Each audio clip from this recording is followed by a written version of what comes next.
Hey folks, I hope you're enjoying your start to NCTE. Sorry I couldn't be down there with you, but I just had a new addition to the family, and he's been eating up a lot of my time, but I wouldn't trade it for the world. But I'm glad you came to see our presentation on prioritizing poetry in the 21st century. We're going to share some very preliminary results from our study. This is a great lesson that teachers can use in their classroom. We are interested in this topic to see where poetry fit in the 21st century classroom. Specifically, I'm drawn to this topic because you're using the oldest text in the world to study and see the relationships with the newest texts, those on the internet, those that students create together. And these ancient texts of poetry can sometimes be reconceptualized and still be a priority in the classroom in the 21st century. So, what is meaning-making in the 21st century? To me, I see it mainly as that shift from that linguistic features to your more symbolic features. We have to not only just decode words, but we have to decode images and sounds and videos. And this increases as we shift from page to screen. Was the goals of this quick little study that we have been working on. We wanted to understand how students use these images and symbols in conjunction with poetry, but I also, in my field, were interested in seeing how authorship of poetry allowed the students to really think about who they are, what defines them, to grasp as poetry as a sense to get at their own identity.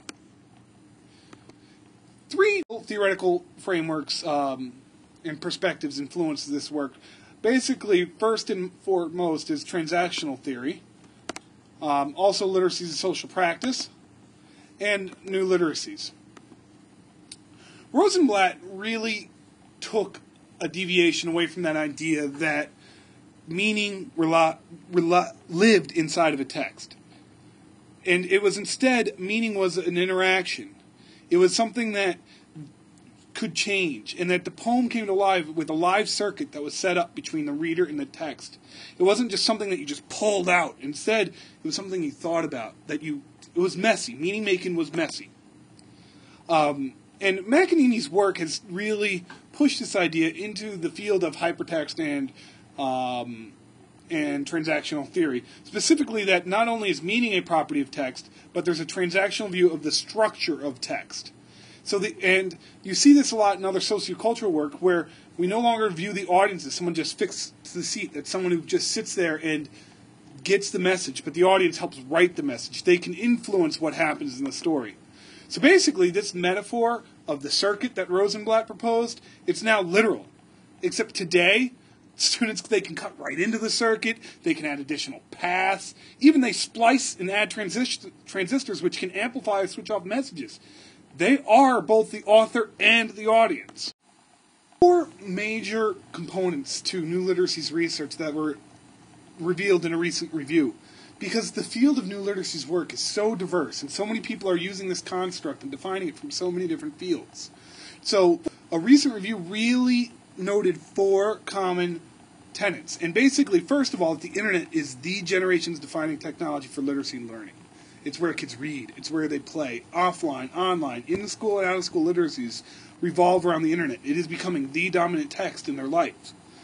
Secondly, new literacies are central to our participation. This could be in your civics, in economics, and personal participation. It's changing our social practices. New literacies also regularly change as their defining technology change. What's new today won't be new tomorrow. You see this, for example, with email, where kids rarely are using emails except to send projects. They do most of their communication in social networking. And finally, these new literacies require new skills, strategies, dispositions, and social practices.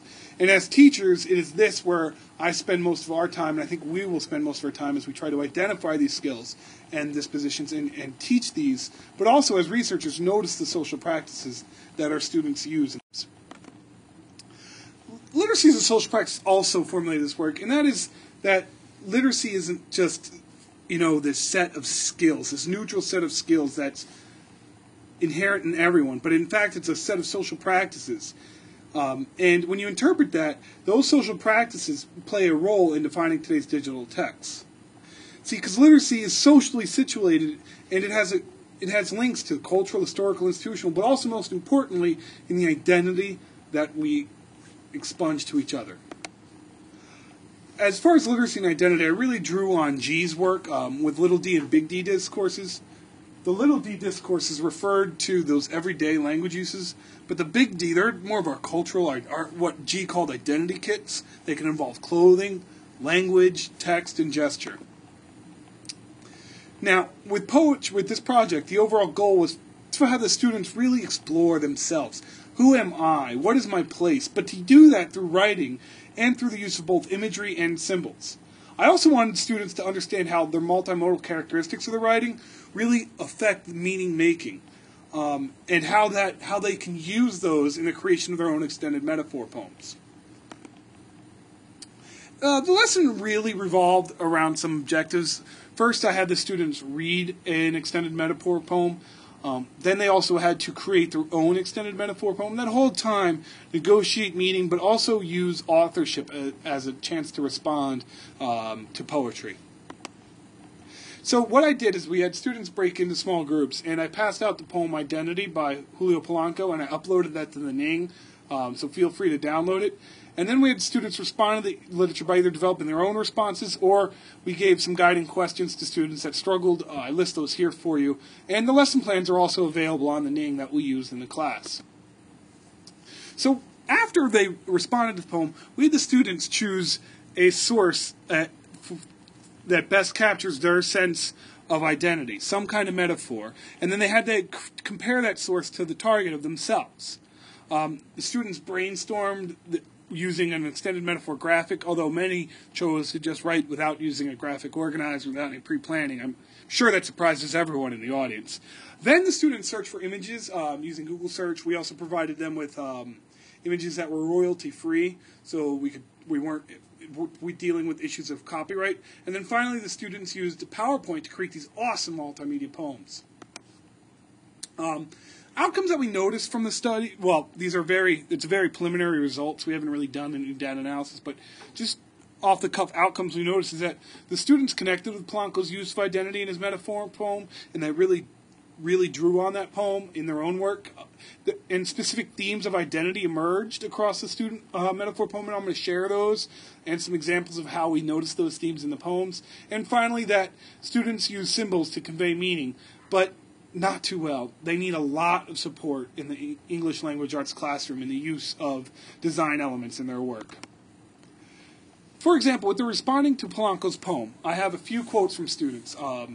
They're obviously brown, blue, and red is how we assigned them and kept them confidential. For example, one student said, Polanco used the weed as a metaphor. He drew on the fact that he wanted to be free. And the students, I don't know if it was about being high school and just being on the cusp of adulthood, but they really connected with this idea of the weed being different and free, even though it is something that is looked down upon by society. And what I found it interesting is most of the students in the class responded that they liked the weed, they liked this freedom, but one student, I'm sure, expressed the opinion of a lot that they didn't want to be the weed. They liked being like everyone else. They liked being in society. So I found that to be pretty interesting.